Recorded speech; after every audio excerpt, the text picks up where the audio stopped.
And so consequently, there's a lot of times that a guy will go to work when he probably shouldn't. There's a lot of pressure. You ever have a close call in those situations where you got caught short? I had just finished the night run, and I'm expecting a day and a half, 2 days off, so I stayed up all day.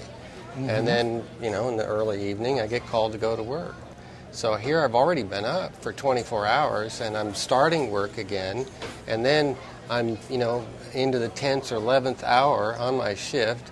I'm cruising down with the loaded coal trains, and I'm just doing one of these numbers where I'm just kind of nodding off. Yeah, and the same thing. There's like 3 guys in the cab, and we're all doing the same thing. And as soon as I came around that corner, there's this caboose, and like 20 car lengths ahead of me. And you already had some air in it. I had some air in it, so I plugged the train, put it in emergency, and I'm pushing these guys out the door, and the guys on the caboose jumped, and everybody's off the train. We came to a stop right as that other train was just pulling away, about a half a car length away. Wow.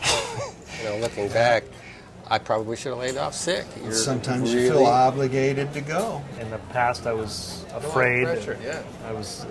I felt pressure that I had to show up. I drive a passenger train. I go to work at 3:30 in the afternoon, but I get done at 2 a.m. But that last trip that I'm making coming back, going through the middle of the woods, you got all you can do to stay awake. So, do you have somebody up there working with you? No, we work alone. No wonder. To me, that would be a nightmare to be by myself. You have nobody to talk to or keep you awake. No. Oh man, I couldn't do what you do. No way. I do like squats and. Oh, is that what you do? Yeah. You move around a little bit. Do like calf raises. Right. On the steps. Get my blood pumping. Just do something, huh?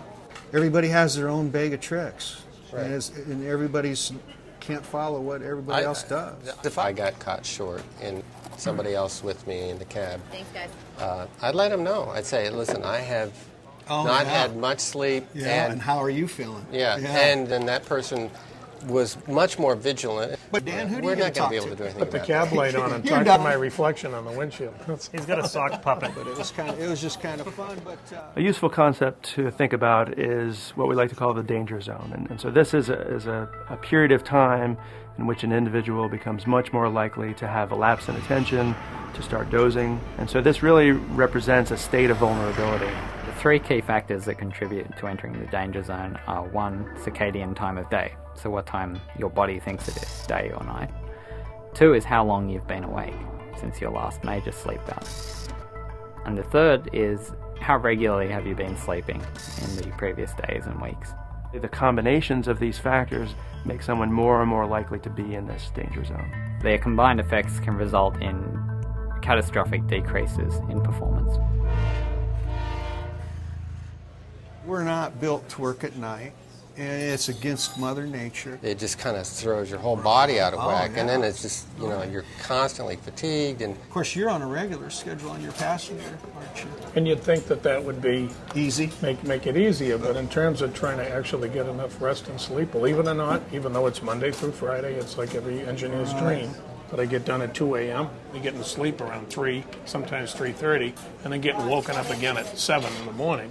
Sun's up, I want to get up. Everything in my system says wake up. So now the next night that I go to work, I haven't really made up that lapse of sleep. So if I'm not careful, after 2 or 3 days, I can be one exhausted puppy. So my history of insufficient sleep on average over weeks makes it so that even if we fully recharge the battery with one long night of sleep or a couple of good nights of sleep, that battery will drain much faster than normal. Yeah, there's some times where I get to go to bed at night 3 nights in a row. So I catch up. You never catch up. If you have a job that goes into the period of time when you're normally sleeping and you don't make up that time, it's been my experience, it's going to catch up with you. You got to figure out a way to make up that time. So one potential strategy to try to minimize the dangerous effects of cumulative sleep loss is to try to squeeze in naps so that at least that long-running average becomes improved. When the opportunity arises and you're sleep deprived, take advantage of it. Right. Because you never know when it's going to come again. The only place I can take a legitimate nap is at work. And we have a rule that specifies we can do it, and that goes into where you said you talk to your man when you get in. who had the most amount of sleep and who's going to get the first nap at the first stop. It's all about sleep quantity and sleep quality. Anything we can do to improve either one of those is going to improve your performance, alertness, and minimize your safety risks at work.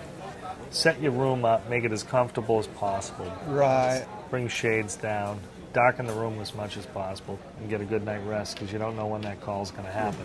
The reality of the job is that this is a way of life. We have to deal with this every single day. And what that means is that we have to be constantly vigilant of our diet and our rest and our caffeine intake and everything that will impact our sleep, because our jobs are safety critical jobs. Right. I think they cause air loss too.